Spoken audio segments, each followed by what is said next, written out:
right, up next, John KRASZEWSKI, the founder of Armada Brewing. How are you? Come on up. Please tell me I got it right. You got it right. All right, Yeah. fantastic. Thank you. So your timer's over here, and you can use any mic you like. Sweet. My name is John KRASZEWSKI. I am the captain and founder of Armada Brewing.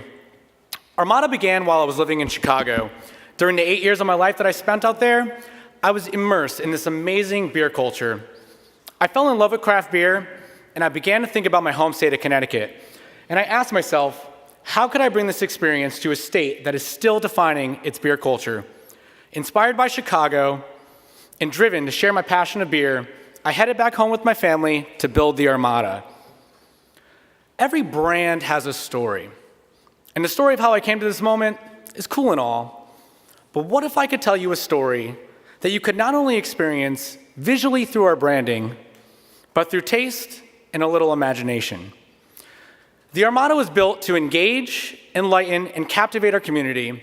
From our packaging to the story behind each beer, it's all conceptualized to bring people together and spark a conversation.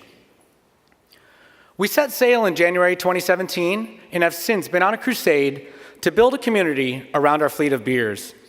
We're currently located in East Haven, Connecticut, where we gypsy brew. Here we brew, package, sell, and then self-distribute all of our beers to over 100 accounts throughout the state. In the future, we plan to get our own brewery and tap room, and staying true to our brand, we plan to be on a coastal city. For now, we're focused on brewing approachable, balanced beers and taking our community on this amazing journey. Our logo is a ship's bell that also holds the structure of the letter A. The hop cone or clapper is resonating, calling out to the community to come together and join the Armada. We apply these ideals into our packaging by putting our beers into 750 milliliter bottles. Just like a bottle of wine, we encourage our community to get together with friends and share our beers. The branding and labels were designed to give you this timeless, elegant feel while introducing a setting or character to the story of the Armada. The Armada story begins with our first character, the Cursed King. This 6.6% IPA is brewed to have a delicate, crisp malt flavor and is backed with citrus and piney American hops. The Fortune Raiders are the crew who work for the king on the Armada. This 8% double IPA is loaded with stone fruit and tropical hops and finishes with a bold malt backbone. On their voyage, the crew encounters the treacherous White Storm. This 6.2% pale ale has a hefty amount of wheat malt to give a fluffy full body, cloudy appearance, and it's backed with a firm bitterness to cut through your palate and end with a juicy fruit and citrus hop flavor. The king and his crew are on a mission. They're fighting for the death of corruption. This 7.5% Black IPA is brewed with a dehusked roasted malt to give you a bounty of chocolate and coffee flavor and aroma without any astringent bitterness. This beer is then hopped with berry and piney hops to give you a flavor combination reminiscent of chocolate-covered fruit. This is just the first chapter to the Armada. As our fleet is growing, so is the story. So does the story. It's now up to you to take part in the conversation and join the Armada.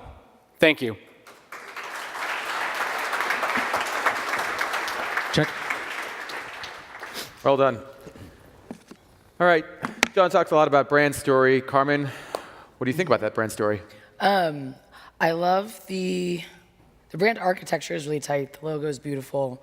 I love looking at the packaging. The 750 milliliter bottle is unique. And there is something that's lacking behind all of it. It feels a little bit contrived. It's very, very tight in identity, but I want to hear a little bit more about the people behind it. And you did a great job, like telling this story that sort of builds on Armada and sailing and the beers behind it. But I think that especially right now, because there are so many beers on the shelf, what makes a beer unique is the people and sort of the soul behind it. And I have a feeling there is a soul behind it, but it didn't come out in the presentation. And so I'd like to hear more about that after. Sure. So right now, when I first launched, it was just me. Like I said, I was gypsy brewing, so I was sharing a space with another brewery to get my, the business off and going. I eventually took on someone who was volunteering to help out. He's been helping me with sales and brewing. And then we just actually hired our third person to come on board. But in the get-go, it's me, my lady, and my kid. Yeah. And there's a picture of the group of like people. So on bottling days, we round up our friends, family, and we actually reach out to people on social media to come together. And on bottling days, we get somewhere from like 20 to 30 people each run to come together and help us bottle. Let that be part of the story a little bit more. Thank you. Yeah. Johnny, go ahead. I was just going to say the exact same thing, is that's the story that people want to hear. It's not the Armada and all that. It's the story of you, and your family and all that. That's, people, I said it earlier, is that people don't want to buy a product, they want to buy an experience. And that's what people want to hear. But to speak of the beer, man, that beer's, I don't say this often, that beer's really good, man. It's fantastic. Thank you. Yeah. Yeah. I'm sorry, Darren, go ahead. You could tell you know what you're talking about and you know what you're doing. And the beer has a complexity of flavor that's pretty impressive. What I'm a little worried about, the 750 is nice, but the 750 is traditionally kind of a added part of the business. You have everything else on the shelf and then that comes. So I'm a little bit worried from an investment standpoint that people who head into the places where the 750s are already know the brand. And so if it's the first time they're seeing the brand, I'm a little concerned that they're not going to be able to handle it. Right now, we've been doing great with our sales in the 750s, and as our community is growing and building, we do eventually plan to transition. But as a startup brewery, tight budgets, Easier. This packaging format gets us the best price margins right now. You do draft as well, or is it? Oh yeah, we hustle kegs, 6 barrels, half barrels, all loaded in the back of a truck. Okay. Yeah. Yeah, I agree with Darren. This is a tough package to scale. 15 years ago, you could put anything in a 750 and put it on a shelf and it'd rip. This is like a very, very difficult market. And I get it, you're probably doing great at the scale that you are right now, but to scale this package size, it's difficult. These shelves have gone away because of the amount of new breweries and 6-packs and cans that are going on those The shelves. last 3 to 5 years. Yeah, exactly. It's just like literally happened. It's not like this build up. It's just happened lately. I used to sell 120,000 cases of these at Dogfish Head, and that market's not there anymore. And that's what worries me. I think the beer is phenomenal. I love the packaging. Yep. I'd want to hear more of the heritage. The story's cool, but your heritage, just what Carmen said, is what's more important than the story. Yeah, lots of feedback on the presentation and brand. Tom, what's your take? I've got a lot of buzzwords to use.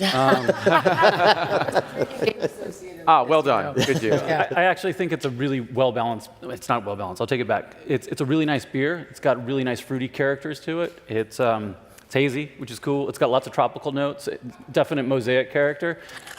Where I'm